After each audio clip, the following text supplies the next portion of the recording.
different options here. Minimum normal stress should be also another option you can choose, and zero shear stress and maximum normal stress.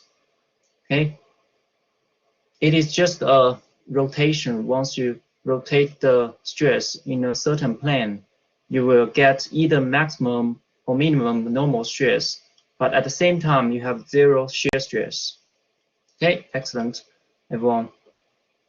It's doing correct. Okay, and how to calculate the principal stresses? Again, this is multiple choice.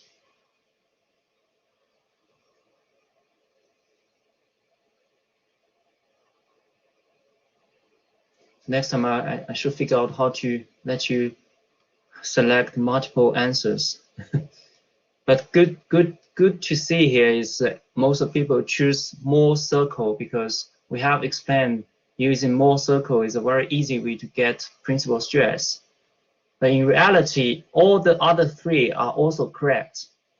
Okay, I was showing you how to using, for example, finding the maximum minimum normal stress using derivative, and also you can just let the shear stress to be zero using that stress rotation equation. And eigenvalue approach is another one we are going to cover in this session. Okay, thanks everyone. Let's come back to the collaborate. Okay, so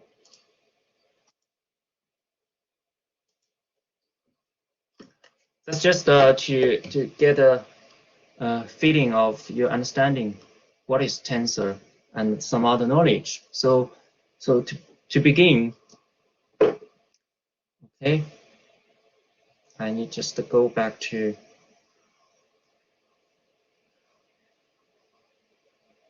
the link. A second.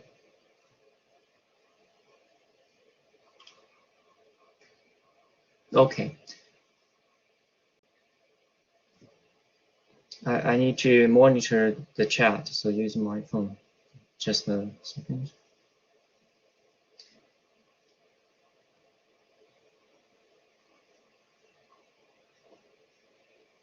Yeah, the chat. Okay. I'll look at the chat later. So a tensor, what is tensor? It's actually is a multi-dimensional array of numeric values that can be used to describe the physical state or properties of the material, and it is independent of coordinate system. So in reality, actually, a scalar is a tensor, a matrix is a tensor, a three-dimensional like stress is also a tensor. But the key things I wanted to highlight here is actually the tensor has some physical meaning, not just a matrix. Most of the time, matrix, you can look at that, it's just some numbers, and you don't understand the connection with the reality, with the physical stuff, physical object. So a stress tensor is a very good example to show that. For example, we have a 2D stress element here, and you can see we have normal stress and shear stress are the components. But how to form a stress tensor, for example, for 2D? And you can see the second bullet point here is a rank n tensor in m dimension. If the physical quantity has n index and m power n components. So my question is, how many components for 2D stress tensor? You can see you can actually annotate that using two index x and y. So that is a rank 2 tensor. And 2D means there's two dimension. So using m power n, which is 2 power 2, right? Which give you how many tensor? how many components? I think it's a very easy answer here. Yeah, 4 components. And you can see the normal stress are in the diagonal axis, sigma xx, sigma yy, and the shear stress we denoted in this in the off-diagonal area. But you can see they are symmetric. Sigma xy is equal to sigma yx in magnitude. And in our physical space, we don't need to have the sign convection for these two. They have the equal quantity and the sign. Only in the Mohr circle we need to distinguish their sign. Okay? And 3D stress component. And it is definitely a 3D tensor. How many components it have? Yeah, that means it's still a rank 2 because you only have, for any of the stress you're denoting, you only have 2 index with them tau xy, tau xz. You only have 2 index. Okay, so that's a rank 2. And you have 3 dimensions. So basically, it's 3 dimension rank 2, which give you 9 components. If you write it in a stress tensor, which give you this formula, looks like a matrix, right? So again, just make sure we tend to write sigma xy or xz is equivalent to tau xy, or tau xz. They are the same things. Writing in that way, that means it's more consistent in a tensor form. Okay, and tau yx or sigma yx, they're all symmetric. You can see these 2 is symmetric. With that one, this one is symmetric to this one, and this one is symmetric again. Okay, so this is just some fundamental things we need to know. Then the second question, which is important for this lecture, is how to predict plastic yielding. Right? So there's many things you can consider how to predict the plastic yielding. And basically, we have asked that similar question before. What caused the material to fail? Right? Many of you have answered stress, right? And the very easy things you can imagine is if you do a test and the uniaxial loading, you can measure the yield strength for a material. And what you need to do actually, basically, any material, you have measured the strength already, sigma ys, and then you can easily predict it if you apply a similar uniaxial loading. So the stress shouldn't larger than the yield strength. So that's the criteria for uniaxial loading. That's easy. But in reality, our daily life, all the stress components is highly not complex. It's not that just a uniaxial loading. Most of the time it's 3D stress. So for example, a component like this, how you're going to predict the plastic yielding. And because we know for any kind of this stress components, the stress is not actually unique, not unique. That means if you rotate the stress, for example, cutting a cross section on that plane, the stress on that plane is different as the stress from the original stress element, which give you a lot of headache. So how to actually find a quantity which is independent of the stress rotation? So that's another question to follow. So how to find the stress invariant? Invariant means it is independent of the coordinate system. So what is the component which you have actually know that is independent of the coordinate system. Okay, any answers?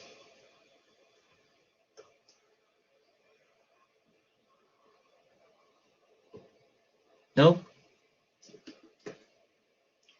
Okay, so maybe is the lack of link between this stress and the final failure.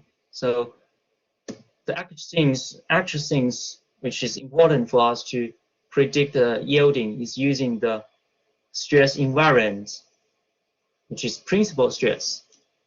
Okay, everyone who has joined the Mentimeter has answered that questions. What is the principal stress? Okay, we have mentioned that is the corresponding normal stress at the angle at which shear stress is 0. And it is very important for predicting the plastic yielding because it is independent of coordinate system. And how to determine the principal stress? And method 1, you have learned that by using the Mohr circle. Basically, once you finish drawing a Mohr circle, you can, using the geometric relationship, which is here, you can work out the radius of the Mohr circle, r, and you can work out the center of the Mohr circle, sigma average, and that is giving you the two principal stress, sigma 1 here and sigma 2 here.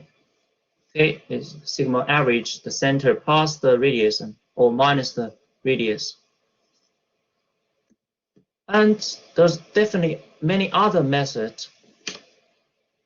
You can actually, starting from the original equation you derive from this stress transformation, because we have learned that in your first module, Math 102.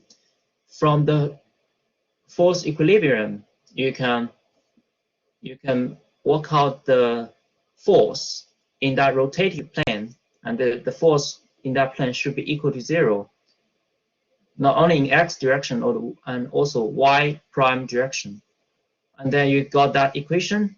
We actually originally we have this equation first, and then we're using that to derive the Mohr circle.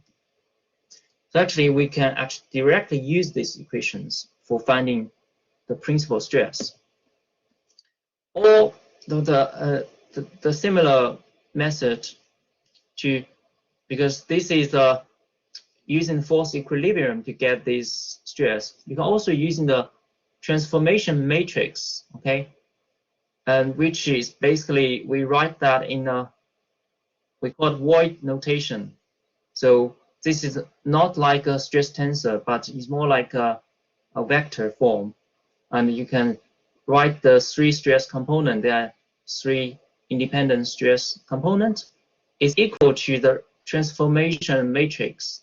Okay, and there's some component C as what the meaning for that. C is equal to cosine phi, the rotation angle, and S is the sine phi, the rotation angle. Using that matrix and times the original general stress states, sigma x, sigma y, and tau xy, which you can give this equation, and this will equivalent to the expanded form like this.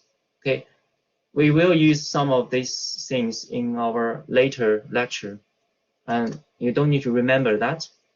It's just a equation we frequently use. And to find this principal stress, basically you can imagine, okay, go back a bit. We want to know the maximum stress, either this one or either sigma eta or sigma, I can't remember the Greek letter. Okay, anyway, these 2 components you need to find the maximum or minimum. So the way to do that is to have a derivative on this stress component, and this more like in the math. If you have a curve, for example, like that, if you want to find the maximum or minimum point, you need just do a derivative, okay, dy over dx. Y is that function, okay? For example, y is x squared, something like that. You do the derivative, and you find that a maximum or minimum point. So this is the way you can find principal stress, or you can just let the shear stress, this part, equal to 0. Okay, then you can find the exact same answer. And by doing that, you will get the same answers which you can get from Mohr circle. This is the sigma average, right? And this is the R from Mohr circle. So we found that there's some internal connection between them. But more interestingly, actually, is this is just a 2D stress. It's easy for us to work out the principal stress. But what if you need to calculate 3D components, and how you getting the 3 principal stress? Although we have shown that the Mohr circle can do that, but that is for a very simple case, plane stress state. You already know one of the component here is equal to 0, but that is not the case for a very general 3D loading case. And then we need to find something more powerful, which is actually the eigenvalue problem. I'm not sure you have learned that. Definitely you have learned that in the first year of math, but I don't know you have this connection or what the physical meaning of that. So this is the time we can actually use the eigenvalue and assign some physical meaning to it. So in reality, for 2D or 3D stress, the principal stress component in the end, you can see actually is the stress tensor once you rotate it, where all the shear stress are equal to 0, right? So you only have this diagonal stress left, and those 2 components are the principal stresses. Similar for this one, okay? Basically, you have rotate the phi such that you only have these 3 components left. So let's now to look at how to use the eigenvalue problem to solve it. So let's just start from a very simple case, 2D case. I have a general stress state, okay, like this, and I want to get the principal stress where all the shear stress components are 0. After you rotate the stress, basically you get this kind of component, sigma 1, sigma 2, and here is 0. And if you write a tensor form for the 2D case, we can write like this, sigma ij equal to xy, okay? So you can see there's 4 combinations which give you these 4 tensor components. And this is equivalent to the whole matrix you're seeing here. And in the principal stress, similarly here, but if you even simplify that, there's only 2 independent components. Other 2 is known as 0. And what we are doing here is how can we find a rotation such that in the end we just get rid of the shear stress and only have the normal stress. And this is the kind of angle such that this condition is satisfied. And the eigenvalue problem basically is, think about the stress tensor. Is there any vector which sigma ij, if you time something a vector, okay, a vector normally is only have one index, okay, nj, it can be converted to something which is independent of the coordinate system. Okay, which we can write like this: lambda, a scalar, times another. This is the same vector you're using, but this vector is a magic vector which can actually convert your stress to a scalar which is independent of the coordinate system. So remember that is very similar to what you have learned in your math course. Ax equal to lambda x, and A is a matrix, and lambda is a scalar, and x is a vector. So let's just showing you what we are doing here. So we want to try to find a vector such that once you're doing the rotation, you will get something independent of the rotation angle. So Ni here is a basis vector. It's more like N, for this case, Nx, Ny, okay? If you change the value, it will change the kind of a basis vector, and it will show you the rotation angle. Okay, we will showing you later on, but essentially it's called eigenvector here. And what we are doing here is, it is a matrix, simplified like that, matrix times a vector equal to a scalar times a vector.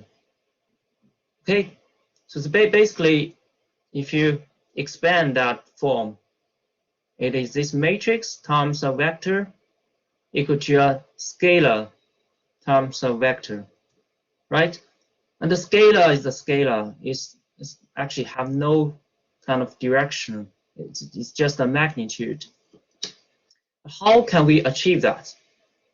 Does this become like an eigenvalue problem? You need to solve that equation to get the lambda, the scalar, and also the corresponding vector, eigenvector.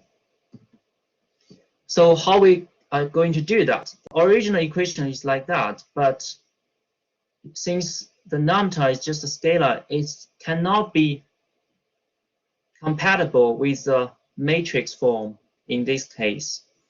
So we actually need to introduce an identity matrix, which is I, lambda times I. I is just the identity matrix. It has a diagonal of 1, and the off diagonal is just 0. Okay, so once you times the lambda into this, it gives you the lambda 0 0 like this. By doing that, actually now we can arrange the equation, okay, like this. You move the lambda I times Ni to the left, and you take out the term sigma ij minus lambda I and times the common term Ni. Now we want a non-zero solution for the Ni, because you know, if you want this equation to 0, the easiest solution is just let Ni equal to 0. But this is a trivial solution which is not useful, it's boring. What we want actually is find a non-zero Ni, which is such that equation equal to 0. That means this term, this part, should equal to 0. And in mathematics formula, basically, if you want this one equal to 0, that means the determinant of that is equal to 0. Okay, so then I guess you're a bit familiar with what I'm doing now. So what we need to solve is the determinant of this equal to 0. That is the non-trivial solutions, okay? And you can think about this is just the coefficient of that vector. We just need to let the coefficient equal to 0. And in reality, it's just the determinant of that term equal to 0. And let's just solve it. Okay, you expand the matrix into the original form and put the numerator here, and determinant normally you can use two like straight line to represent that. So it becomes this equation, and remember that how to solve this. If it is a, b, c, d equal to 0, basically the solution is ad minus bc equal to 0. So basically it's this times that one minus, so here there's the sigma xy, you can make them because they are the same things, symmetric, so you just write sigma xy equal square equal to 0. Now just rearrange that equation, just expand this form, and you take out the common term, and remember lambda is the unknown, is the thing we need to solve. Okay, sigma x, y are the given stress components, so we know that value already. And then solve these equations. So remember, this is just a equation.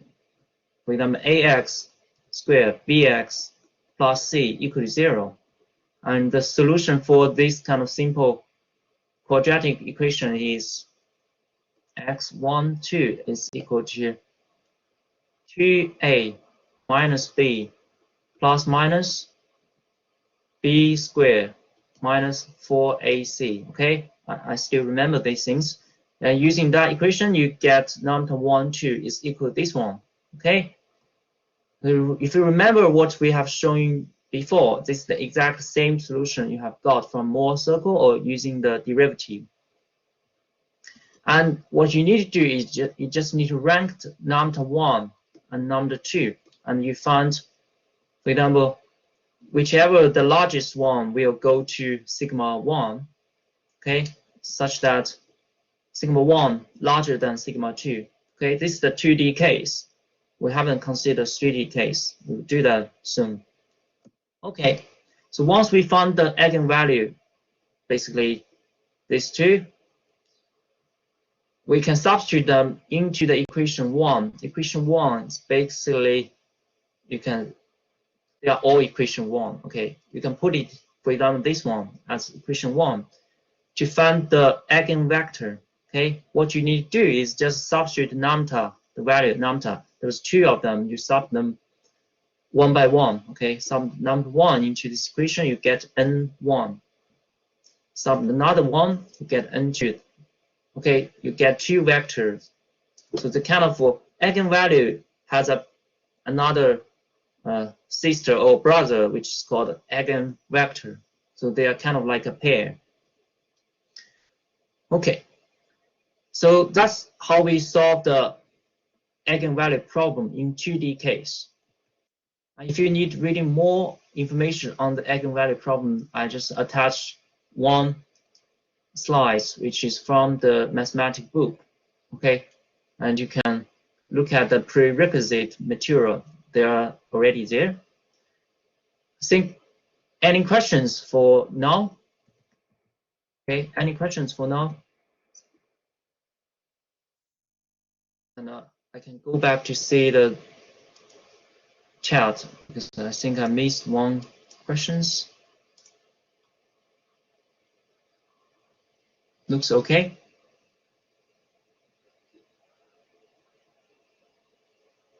Yeah, good questions. What do I mean when stress is independent of coordinate system? So that's come back to the points why we need to find the principal stress.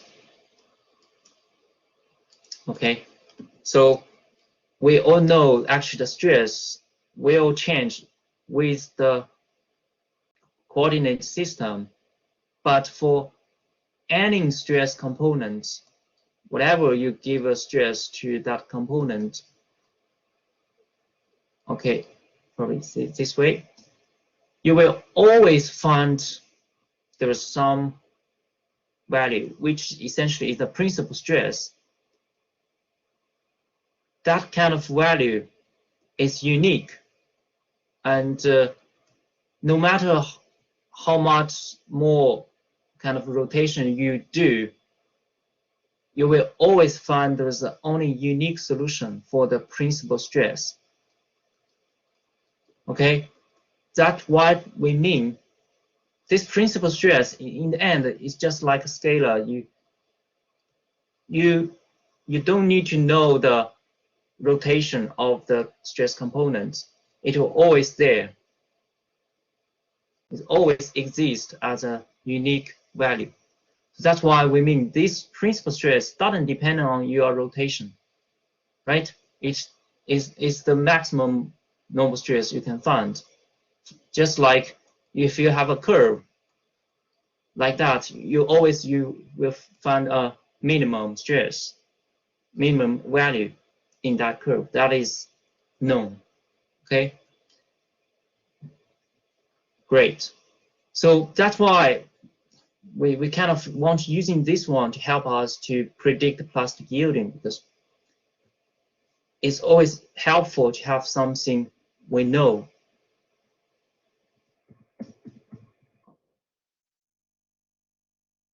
So now let's move on.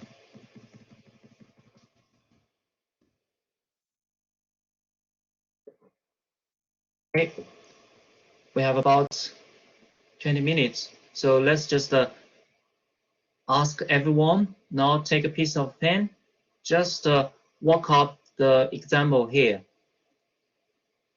It doesn't take too long, just using the eigenvalue approach to find the principal stresses. Okay, now take a pen and a pencil and work out this. So you can see the solid is under 2D stress condition. So you can simplify that figure into 2D. Okay, stress components under sigma 1. If you define this one, sometimes I use 1, 1 or 2t or xy. Don't worry. So you can assume x is 1, y is the 2 direction. Okay. So we have the normal stress sigma 1, 1, 50, 50. We have the sigma 2, 2.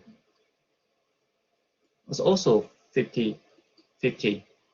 And we have the shear stress. Okay.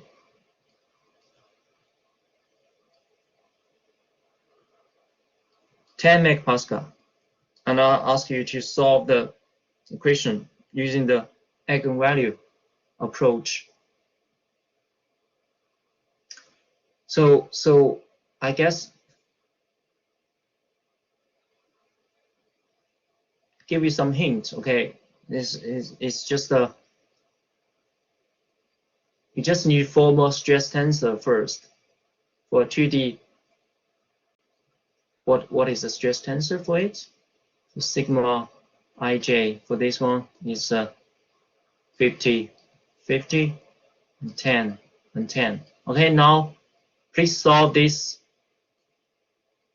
eigenvalue problem. Determinant sigma ij minus lambda I, okay, is equal to 0.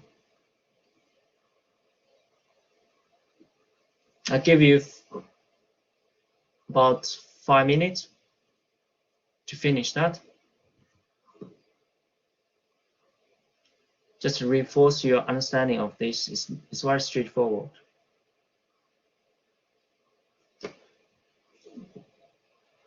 Okay, once you finish, just let me know. And you can type your answer in the chat.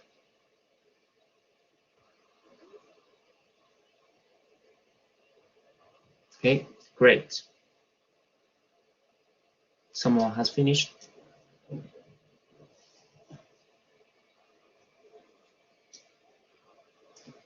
It's one of the tau x.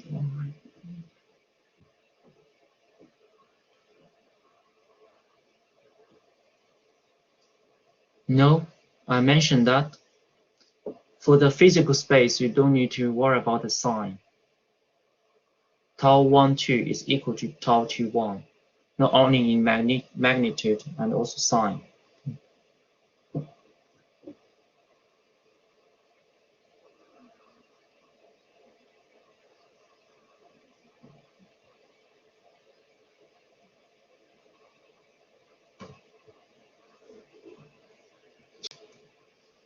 But we get the answer already.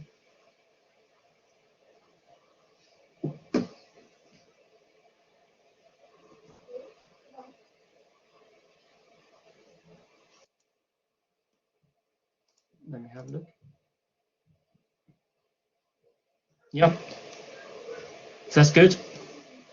So like I'm also doing in front of you is get same answer, sigma 1 equal to 60, sigma 2 equal to 40. Okay. And that is the basically using the eigenvalue approach. So you don't need to draw any circle in this sense, just do it straight away. Okay, it's also very powerful, very easy. And what else I want to show is probably the eigenvector. So we just do one to show how we get the eigenvector. You have more page to go? No? Okay. Just okay.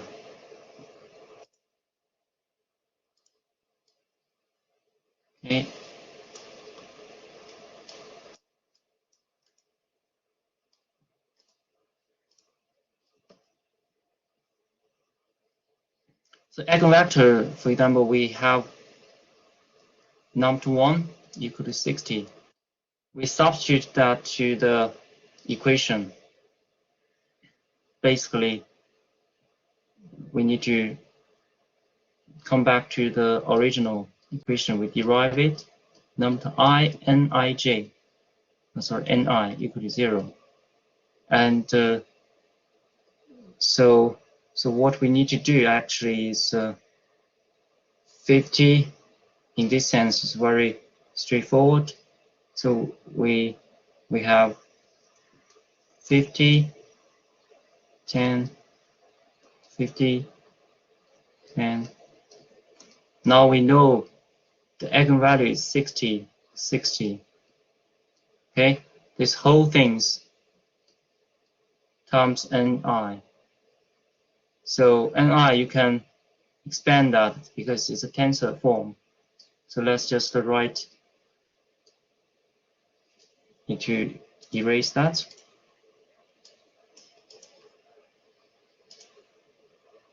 And okay, Nx and Ny equal to 0. Okay, and now what you need to do, yeah, someone also calculate the vector. So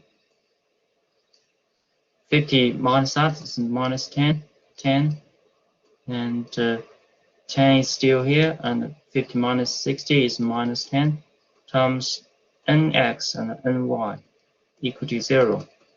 You're just using the first column, okay, which means is minus 10 Nx plus 10 Ny equal to 0. Okay, so this one is very simple. Basically, is you cancel the 10. What you get, let's write here, is minus Nx plus Ny equal to 0. So basically, this is actually look like a, so the vector essentially will be minus 1, 1. So think about this is like a basis vector. So 1 is minus, 1 is positive. So let's just plot that in the figure to let you understand what's going on here. So, so suppose we have axis x and y. in this definition. And minus nx basically is a -1 sign, okay, in this direction. So that have the magnitude of -1. And ny is the +1, okay, like this is 1, or the magnitude 1. So then the resultant kind of direction, which is here, let's just put an n hat, and then that actually give you the direction. For example, what is the angle between this to the resultant? Actually, it's just 45 degrees because that equal distance. Okay, so that will give you a similar result from your Mohr circle, and you just need to check the direction. Okay, whether that is the same as the Mohr circle. Okay, so this is another way to work out the angle of the, for example, the principal stress, and I can show you later on the connection with the Mohr circle. Okay, and we have only 5 minutes. I just want to see what else we need to cover. Yeah, so let's now just quickly go over how to find the principal stress in 3D. Stress tensor actually in 3D is a bit more complex because you have much more components, 9 components, and it follows the similar method we're doing here. Okay, we need to find a rotation angle such that eventually get us just the normal stress. The tensor basically means no matter how you rotate it, this tensor is expressing the same material and the same stress state. Okay, they are actually the same things, but just have different rotation. And the tensor form and the principal stress tensor, and we follow the same things. Okay, and for the 3D problem, if we want to cut a cross section, okay, we're following the same things we have defined for the 2D, but the only thing is when you cut a cross section, it's more like cutting like this tetrahedron. It's not exactly like 2D, but it's more like this case. And you want to find the principal stress on that plane, and it will follow the same approach. Okay, the only thing different now, you have a 3 times 3 matrix and 3 times 1 vector. Okay, this times this 3 times 3, 3 times 1 eventually will give you a 3 times 1 vector, and we want this vector actually is just depending on a constant like a scalar number, and this is the eigenvalue problem, which we did that for 2D case. It's very similar, but for the 3D it's a bit difficult to solve this determinant. If you have the A equal to 3 times 3, A determinant is equal to that. Okay, and we can sometimes write that in a simplified form, which essentially I think this is sigma here is essentially should be non-term. Okay, I will correct that. Okay, essentially it's a cubic equation, not have the power of 3, and we simplify that equation such that it looks like this one, and for each coefficient is related to the stress component I1, I2, and I3. Okay, you substitute that and you get the answer, which is the 3 principal stress. Most of the case in our module, we probably will just allow you to calculate the plane stress condition, where it is still 3D, but some of the stress, for example, sigma z equal to 0, then some of the term is much easier to calculate. So you don't need to worry about this part. It's hard to remember. Okay, 3D stress for the same questions. The only difference, I would say, when you form the stress tensor, is now become 3 times 3 and 0, 0, 0, 0, and 0, because sigma z equal to 0. And you do the same things, lambda, lambda, lambda. And you found this part is almost can be cancelled. You will get lambda 3 or something equal to 0 already from that kind of calculation. And it will collapse to something you have done before for the 2D case. And the answer will be very similar. You now have lambda 1 equal to 60, lambda 2 40. Okay, you rank them, so sigma 1 equal to 60, sigma 2 equal to 40, sigma 3 equal to 0. It should be have this rank. Now, the only thing for us to do differently is draw a 3D Mohr circle, because we already know these 3 principal stress. We can easily do it. Okay, so basically it's like you just mark the 3 components, 60 and 40, and probably 0 here, and you draw the circle, Mohr circle, okay, in this notation, sigma n, tau n, and okay, there's 3 circles, okay, between each principal stress component, okay. Okay, most of the case, we will only be able to do that easily. If you give a much more complex sigma z, which is not equal to 0, then we still can, using that equation to get sigma 1, sigma 2, sigma 3, then draw like this. But calculate that is a bit difficult, I know. But most of the time we don't need to do that, okay? We will let the computer to help us. This the things I mentioned.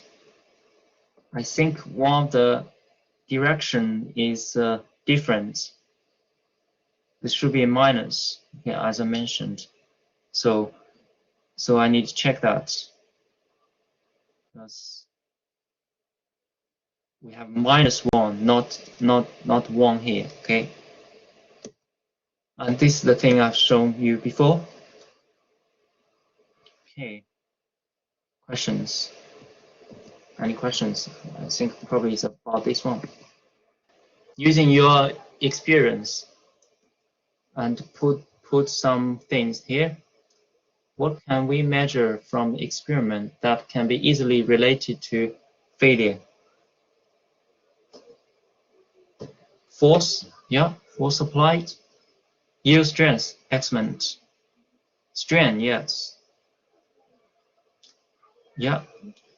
Stress is one typical criteria. That means that's the only stress-based criteria. There's also strain-based criteria. Elongation, yes. Strain meter. Okay, elongation at fracture. Ultimate tensile strength. Young's modulus. Young's modulus is partially linked to the failure, but you need to convert that to the stress. Okay. Crack. Okay. Stress relaxation. That's probably related to the creep. Okay. That's probably enough. Let's go back. So the common practice in the lab, actually for us, is doing a tensile test on the bar with a metallic bar, metallic material is a very frequently used engineering material, and it is very ductile. And what we can measure from it is to measure the uniaxial tensile yield strengths. Okay, I'm not sure I switch on my camera, but it's a bit helpful or not. I'm not sure. Let's just open it. Okay, so let's just watch a test. I guess many of you have the experience in the lab and to watch a tensile test. So let's just show you again.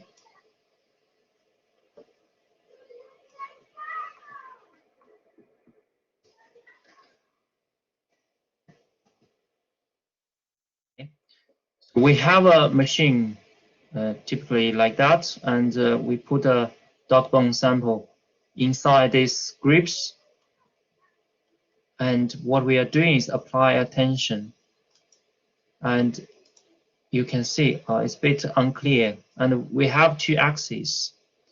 In the y-axis is the stress, in the x-axis is the strain. Now you can see roughly what happens is, it's the force and displacement. And you can see a linear deformation at the beginning and followed by the yielding point, and start to have some hardening.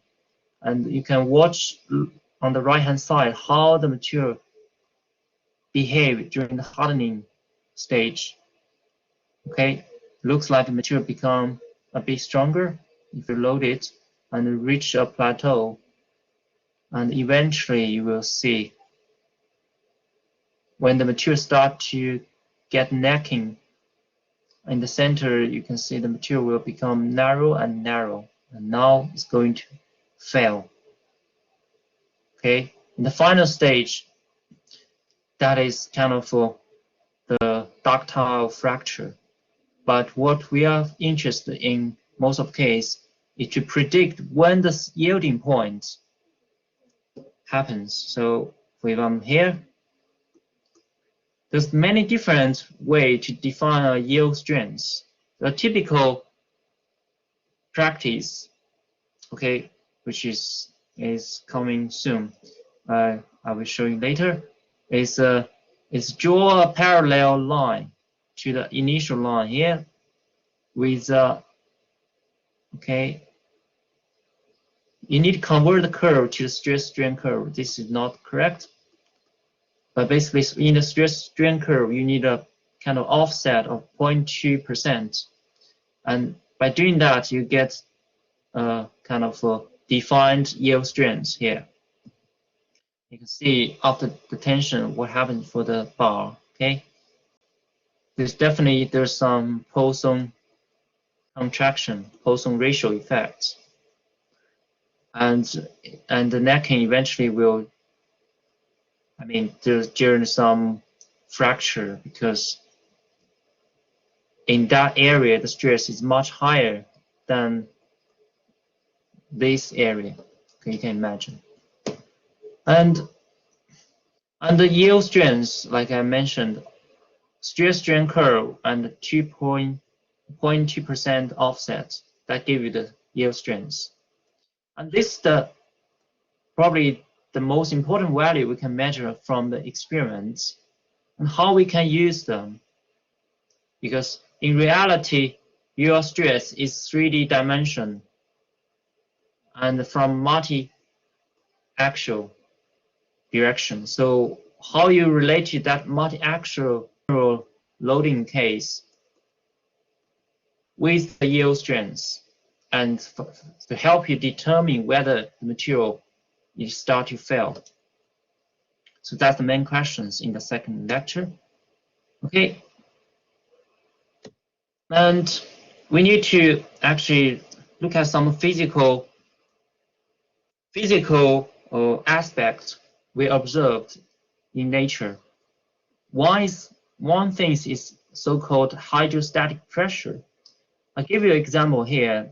This R-wing was used to explore the wreck of Titanic. And you can imagine it has to dive into a very deep sea, about 4,000 meters, and you need to tolerate about 400 bar pressure under the water. You can imagine it's very high. And actually, most of the steel or the metal can tolerate that very well. Why is that? Okay, think of you put a steel can into a deep water. It's actually, you'll find they will almost never fail. Okay, because the stress is uniformly applied in 3 directions. And this kind of stress is called hydrostatic stress. If you look at one pressure in one direction, but in 3D dimension, you can call this hydrostatic stress. It will only change the volume, but it will not change the shape of the material. Essentially, this is not the stress will cause the material to yield. Okay. No, this will not cause the material to yield. And this is the physical aspect we need to know from most of the metal, but it doesn't necessarily valid. For example, you have a porous structure. Okay, if you have some porosity inside the material, definitely when you squash it, it will condense. Okay, it will kind of have a fail. So for the kind of a normal metal, we assume is 100% solid and there's no porosity, and this assumption is valid. Hydrostatic pressure will not cause material to fail, to yield. So we need actually in the yielding criteria, okay, it is very important actually to work out the hydrostatic part and deduct it and get the one which is called deviatoric stress. That is the stress which will actually causing the material to yield. So if we have a general stress state like this, the hydrostatic pressure is defined by actually the average of this diagonal part, okay, the average of this stress. And we found actually this is really interesting. Even you do the stress rotation to, for example, this one to a principal stress state, you only have these 3 components.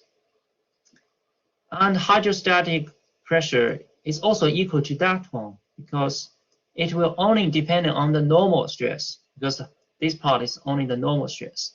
Sigma 1 plus sigma 2 and sigma 3. Okay, they are equal. So that means the sum of this diagonal part is kind of invariant I. We can also call it that sigma 1 plus sigma 2 plus sigma 3. That is an invariant. Okay, so if you know that, it's very easy to calculate hydrostatic stress, either using this or using that method. And I need just erase that. Okay, sorry. The tensile form, which is for the deviatoric stress, you can imagine is deviatoric stress equal to the original stress minus the sigma hydrostatic stress. But because we calculate here, it's just a scalar here, and we need to use the identity matrix to make it compatible. Okay, so let's just expand them. Hydrostatic stress is looking like that, and the deviatoric stress is just minus this hydrostatic stress. Okay, like here. And we have known that hydrostatic stress only change volume, not changing the shape. Deviatoric stress is the other way around. Will change the shape, but not changing the volume. So like the shear stress, pure shear, okay, pure shear on this block. What happens for that is it become pure shear. Okay, you can see the shape of this square is changed. Okay, and this is the main stress causing the metal to yield. Okay, and also like biomaterial or other kind of polymaterials, they may also have these things happen. So now I'll ask you to do some simple calculation. Okay, calculate the hydrostatic stress and deviatoric stress using your pen and piece of paper. It's very straightforward. Okay. Remember, I mentioned here 3D plane stress condition. If you didn't mention 3D, if it is plane stress, it's still 3D condition. Okay. Now, do with me. Let's form a 3D tensor. Okay. Which 50, 50, and 0. I like to do that way because this is the plane stress condition. And then shear stress is 10, 10. And all the other shear stress related to the z direction is equal to 0. And now when you work out the hydrostatic stress, which is sigma hydrostatic, is equal to half of, divide 3, okay, average of that. Okay, 100 divide 3, probably 33.3. And deviatoric stress basically is sigma deviatoric. Okay, write that, sigma ij minus sigma hydrostatic stress I is equal to 50 minus that one, 33. 50 minus 33. Because only in the diagonal part is affected. So you can keep the other things the same, okay? That's the answer, okay? That is 16.7, okay? 10, 10. Okay, that's done. Let's move on. Hope you can get the same answer. It's not that hard. Okay. Now let's talk about the yield criteria. How that related to this kind of stress. Maximum principal stress. So experiments suggest the yielding actually doesn't depend on the hydrostatic pressure or stress. But if you look at the original criteria, we can call it ranking criteria, which is meaning the maximum principal stress criteria. It means if you look at the Mohr circle, if any stress component, for example, sigma 1, is now larger than the yield strength, sigma ys here.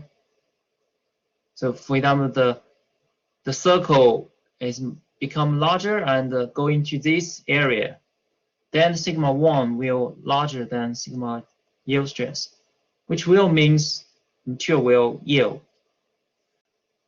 And similarly, if sigma 3 go to this area, it will also means yield.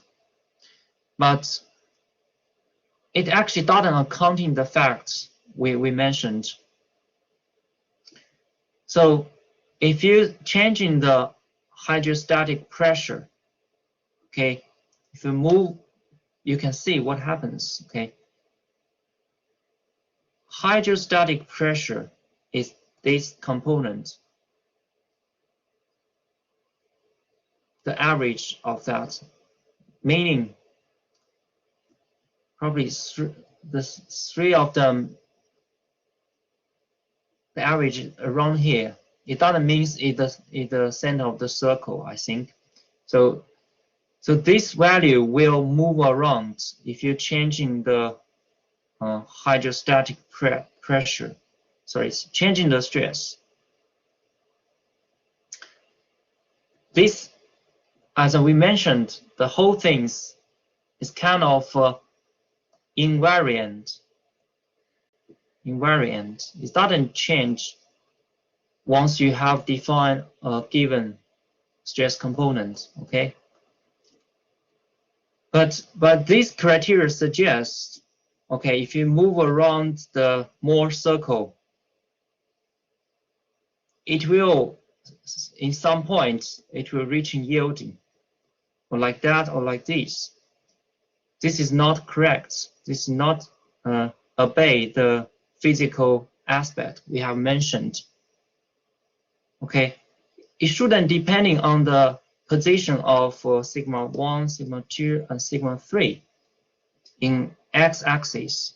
If you watch the video, there's some animation to showing that if you're changing your stress component, you define one stress. Okay, for example, you apply stress like this, one type of stress, but you're changing the value in the second condition. But the components have different magnitude, okay? These things will move, right? Invariant means for the same condition, it will not move, but if you change the stress applied on this component, it will move either on the right or either on the left. And eventually will probably reaching that yielding point, but that is not true. It's not obey the rule we observed. Okay, so that is not valid. We most of the time we just ignore this criteria. And if you look at the yield surface for this criteria, it's just like the box, the yellow box, because it's denoting the relationship here, sigma 1, for example, in this line, okay? In this line, meaning the sigma 1 equal to sigma y. It doesn't depending on the value in the sigma b direction. Sigma a and sigma b is just a random stress on that plane, on your 2D plane, okay? So that meaning, for example, the stress in the B plane doesn't affecting the stress component on that line. It will just look at the sigma 1 to determine whether that is larger than sigma y. If it is larger than that, then that is outside the box. If it's smaller, then it's within the box. Okay, similar things, sigma 3 will cover this line, okay? Sigma 3 will cover this line, sigma 1 will cover this line. There's 4 equations from these two, and we'll cover the 4 line here. And eventually, this is not the one we would like to use.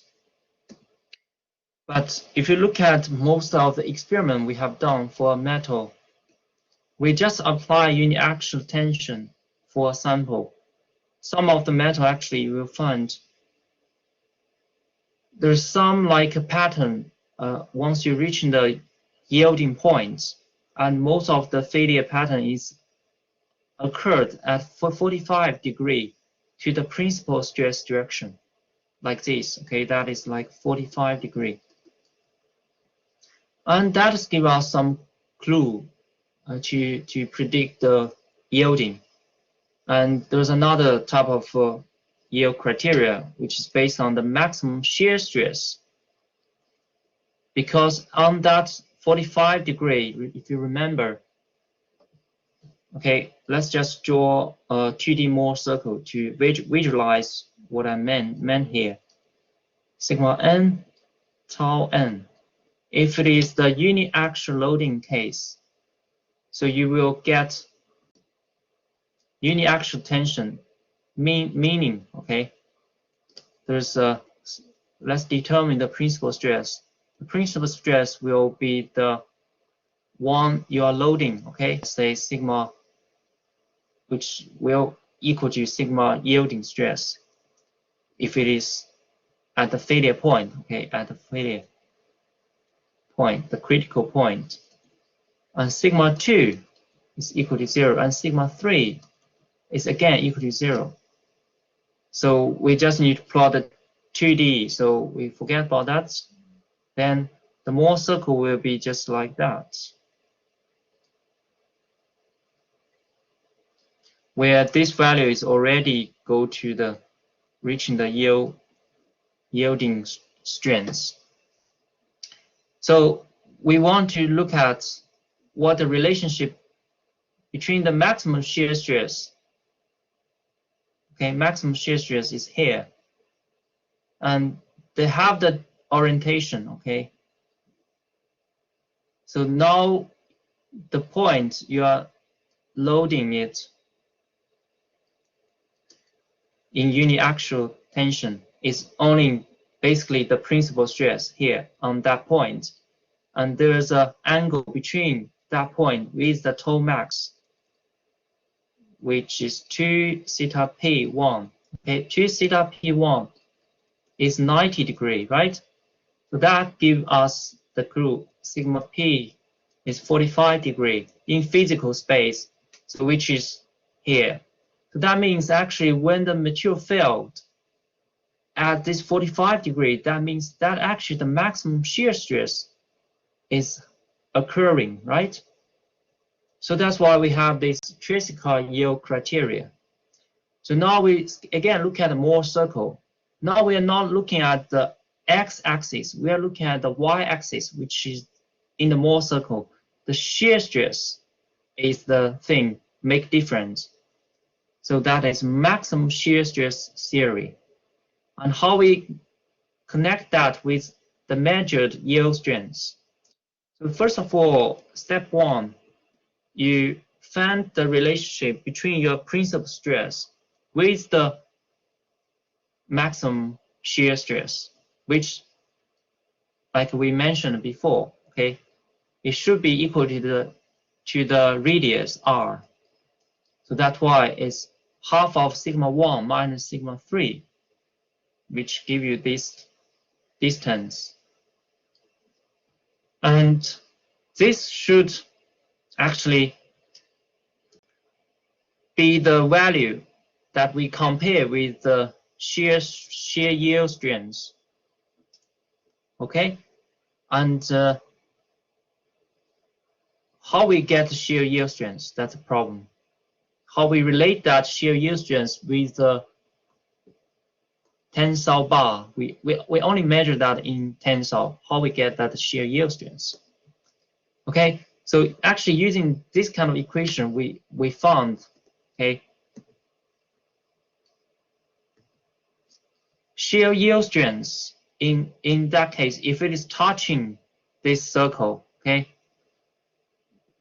So remember, now we are looking at a uniaxial tension on the bar, and for this bar, we can draw a Mohr circle. Now is similar like I did before. We only have the maximum principal stress in the loading direction. All the other two directions 0, and then there's just like a 2D circle. If the shear yield strength is reached, so that means this line, dashed line, is touching our circle, and then we can find actually the relationship between the shear yield strength tau y, if you can put tau ys, is equal to the sigma ys divided by 2. Why is that? Because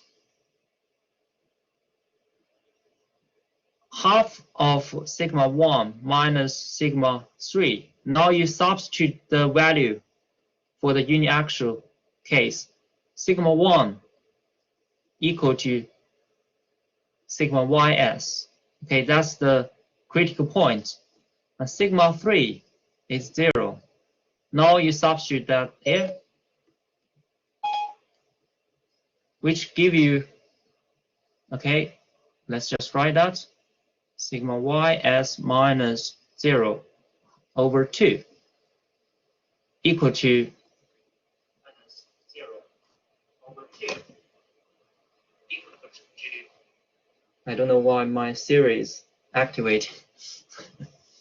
Okay, I'll just close it. So sigma ys minus 2 over 2 now equal to the tau ys. That's how we actually matching them if we look at the critical point. So tau ys is half of the sigma yield strength. Okay, now we actually know the relationship. And the Tresca yield criteria basically is coming from this, is half of this sigma 1 minus sigma 3. Now should be smaller than the shear yield strength. That's maximum yield strength you can reach. If you substitute the relationship we have determined here, it should be half of yield strength. This is the only thing we measured, right? Then that is equal sigma 1 minus sigma 3, smaller than sigma yield strength. Okay, that's clear, right? That's the only equation we get for the Tresca yield criteria. And this is the general rules for it. And in reality, we will not just have this 2D circle, we have probably 3D circle and 3D stress, and how we draw that yield surface for the Tresca criteria. Okay, this is the same things here. So yield surface for the Tresca criteria is basically, it's kind of visualize the yield criteria. If you put an experimental stress data point here, if it is within the yield surface, it means it's safe. It's outside the surface, it means it's failed. And how are we going to draw the yield surface for Tresca yield criteria? I think the video you watched is not clear enough. It's very quick, and it's just showing you this very quick, and there was some mistake there as well, I found. So let's just quickly go through it. So we can look at the plan here for this case. In the first quadrant, we know actually we can plot the Mohr circle first. Although they're using different sign, but don't affecting our Mohr circle shape. So sigma A, sigma B, sigma C, in this case is equivalent to our sigma 1, sigma 2, and sigma 3. We need to determine what these three value in the first quadrant. Okay. In that case, we are still in the plane stress condition. Okay, plane stress condition, like I mentioned here. It will simplify our yield surface for the moment. Sigma z equal to 0. So we don't know which one is the smallest, but let's just decide which one is the smallest. We can see in the fourth quadrant, sigma 1 definitely should be larger than 0. In the Mohr circle, it should be the largest value here. And sigma 3, in this case, okay, the other values, sigma b, the random value, it should be also larger than 0. In that case, sigma 3 is 0.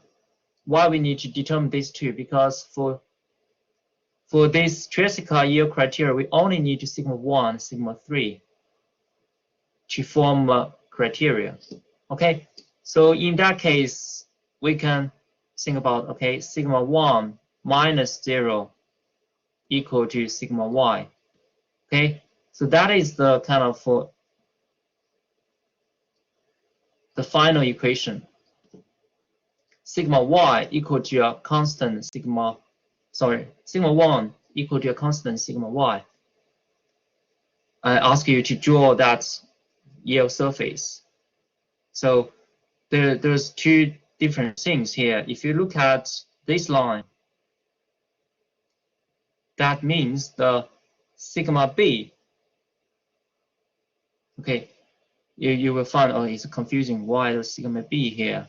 It's basically what I mean here. Sigma b is to relate to the axis. Sigma b here is just a random stress. It can be any value between 0 and infinite value. So for this line, okay, on the axis, you will find the only dependent on the value of the sigma b, and it doesn't depend on any value in the horizontal axis. So we can form this straight line sigma b equal to sigma y,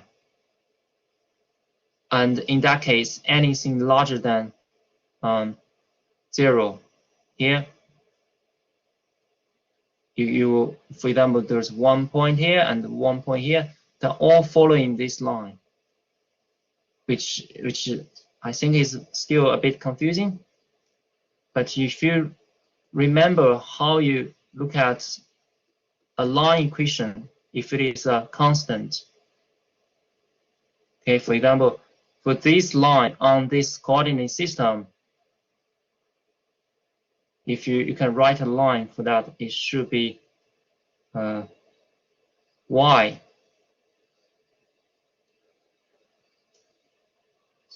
Should be x, x. So maybe x equal to a constant. So for example, this is sigma y.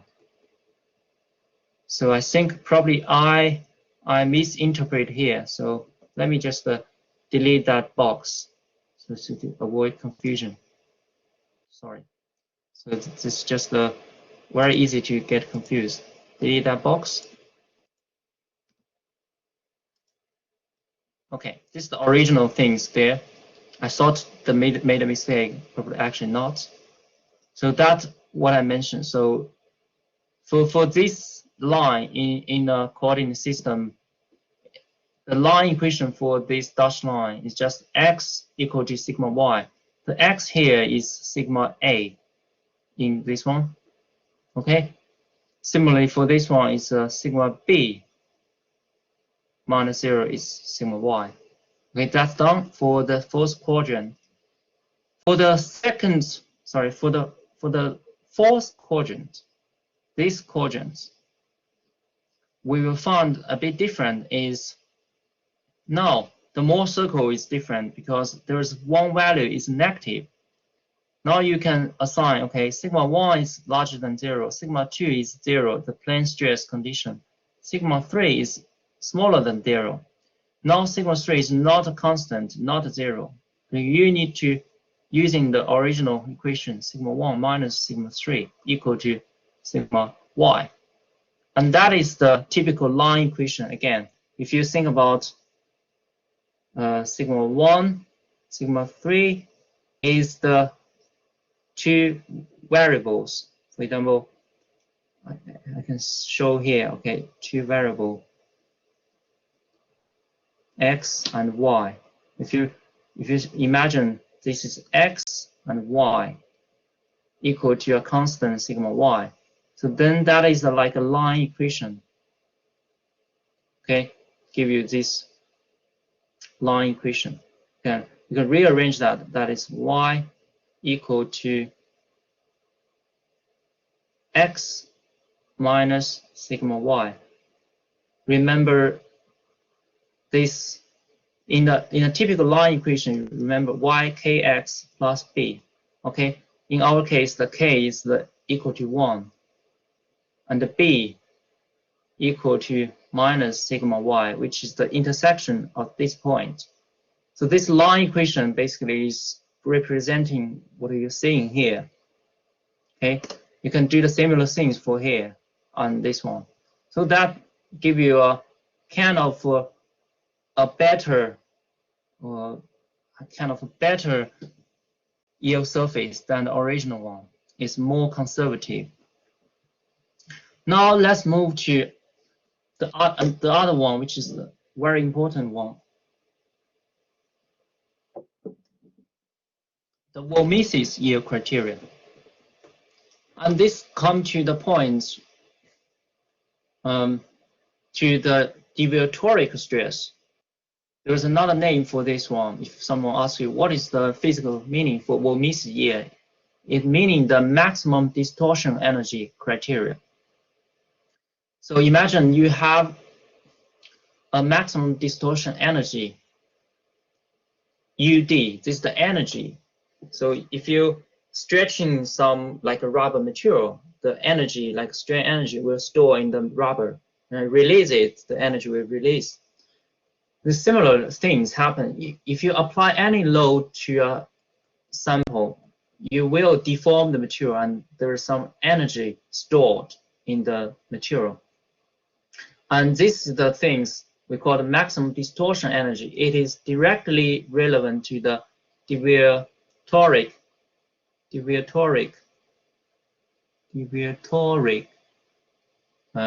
It's hard to write these things, okay?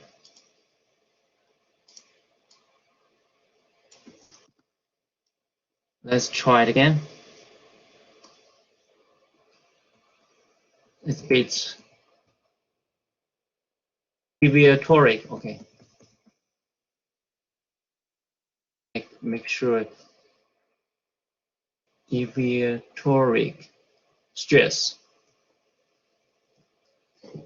So this is the key things. Basically, we need to look at this stress times amount of strain will give you the distortion energy. So we will cover this in our next lecture, strain energy.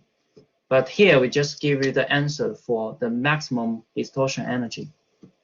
For a 3D general stress, okay, using that one, so you have canceled the hydrostatic stress contribution because we know this one doesn't contribute to the yield. That's why we only use that part. We'll give you this strain energy, which is related to, you can see the principal stress, sigma 1, sigma 2, and sigma 3. This is the three components from the principal stress. And again, very easy to get, and it is independent of your stress rotation. And there's some modulus, Young's modulus, and the Poisson ratio. That is related to the strain, okay? So now we need to, go to look at what we have done in the experiment, how we can relate to the experiment, the yield strengths we measured. In the uniaxial loading, again, this is the only thing we have measured. And you can know the maximum normal stress, sigma 1, the principal stress is equal to the yield strength, and the other two equal to 0. And we substitute this condition into this equation, so that is the UD at the yielding point is equal to 1 mu 6E.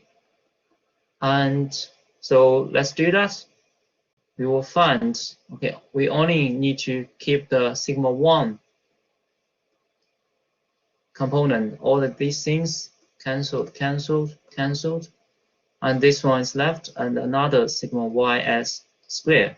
So now you have a simplified version, which is 3e 1 plus u, okay, sigma ys squared.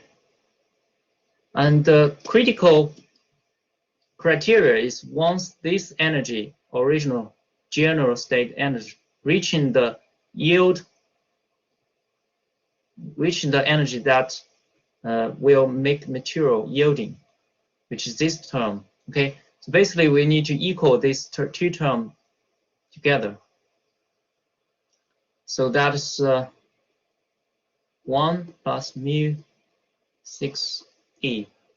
Okay, if you do that yourself like this, you know how the yield Von Mises yield criteria are derived. So it's this one equal to just the one I have calculated for uniaxial tension test. So that such that we actually can link the yield strength with the principal stress, right? So we can cancel this, and there's a 2 here.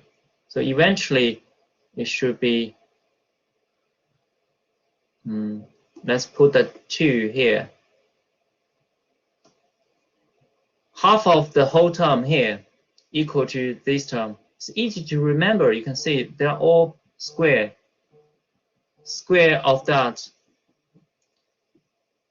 plus the square of that and plus square of that. So 1 minus 2, 2 minus 3, 3 minus 1. So each principal stress appear twice, and there's a minus sign between them. If you remember that, you can easily write that. Okay, so essentially, if you assign the equivalent stress to this whole term, okay, that's the kind of equivalent stress.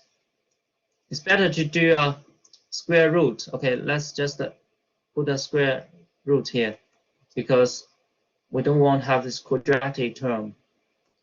Sigma ys yield strength and half of the things here.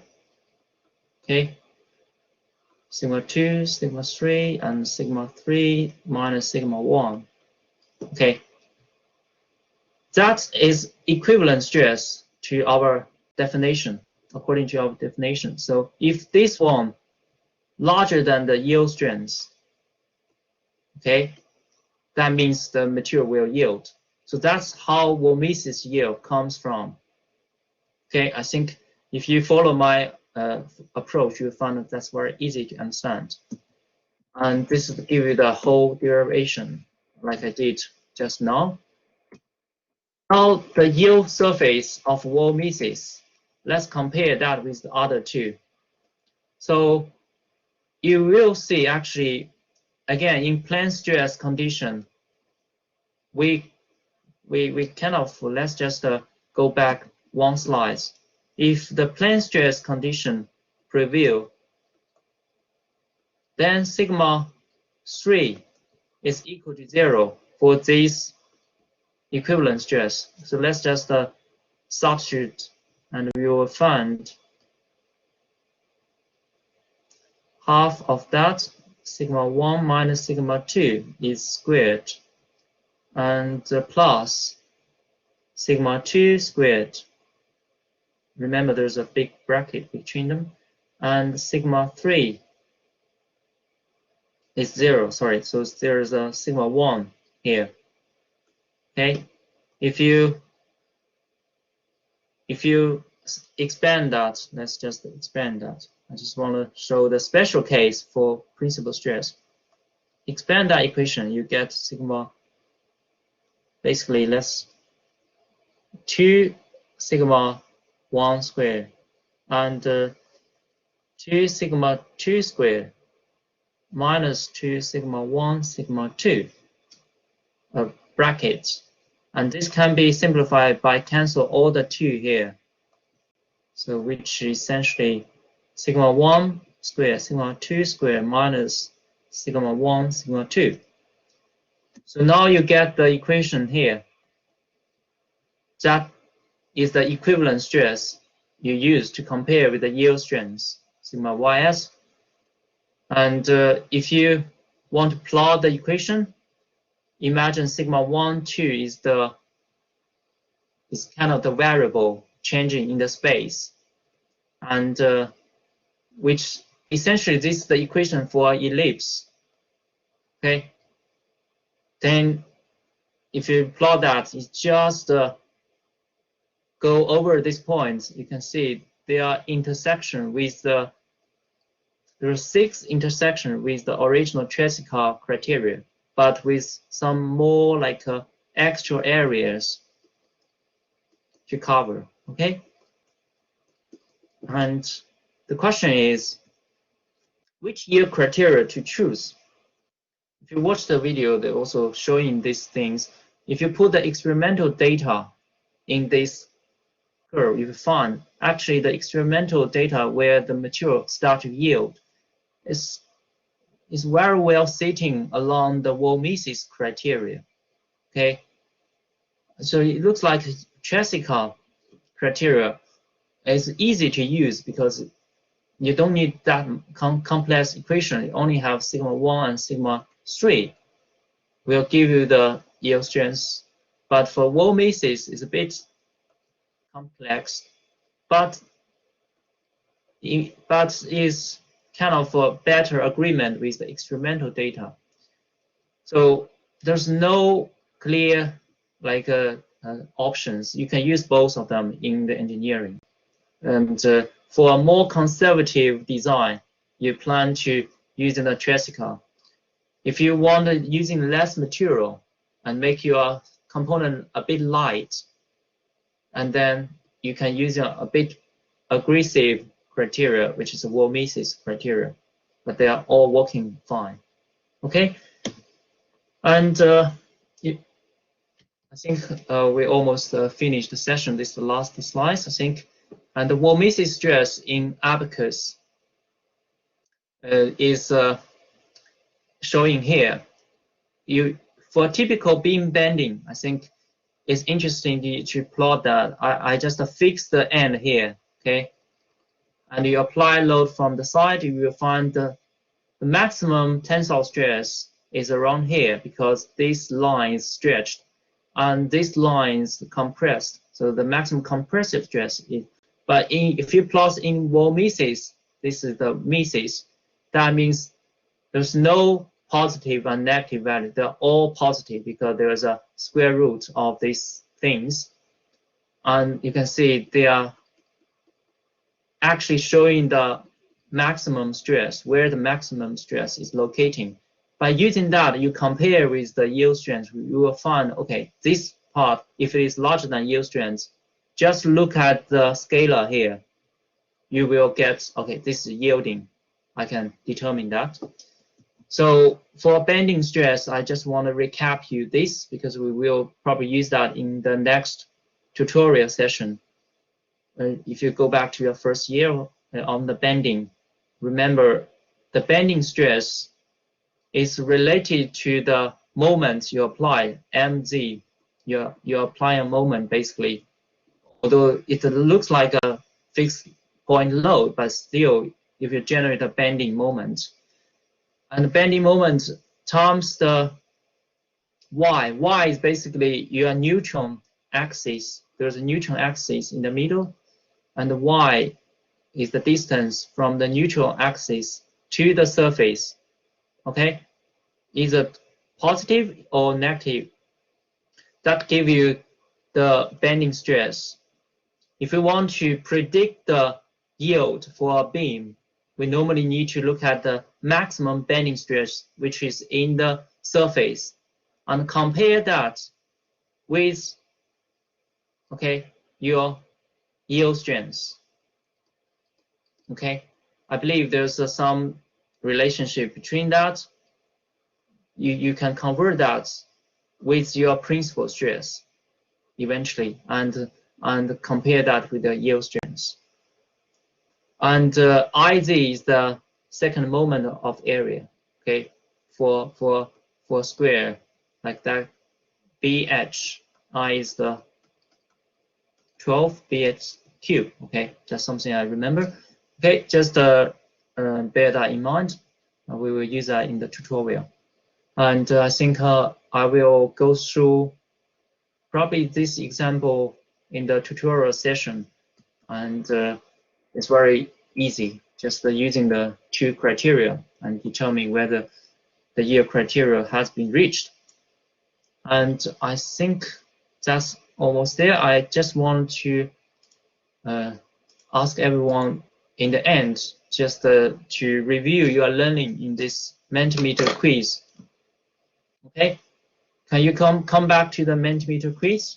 And sorry, we're just running over for about 3 minutes. Sorry, not 3 minutes, probably 10 minutes. So we just need to finish the quiz, and it's very easy. Are you ready? Go back to the Menti.com and use the code.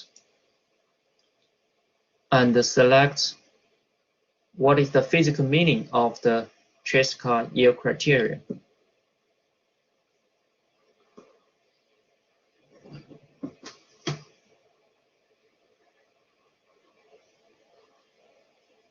Okay, maximum shear stress.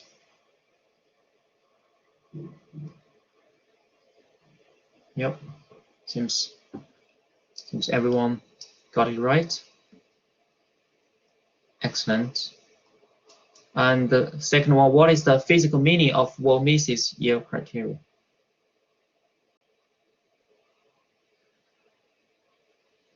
Okay. Okay, maximum distortion energy. Yeah, that's the right answer. So maximum principal stress is not preferred because it's dependent.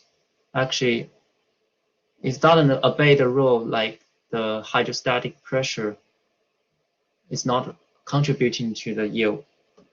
Okay, so I think that's everything. Oh, rank the yield criteria. Yeah, I'm not sure how you're going to rank it, but I think there's many answers depending on your choice. If you want a conservative criteria, just using Tresca. If you want to using, yeah, someone has ranked it. Yeah. Someone prefer the maximum distortion energy criteria.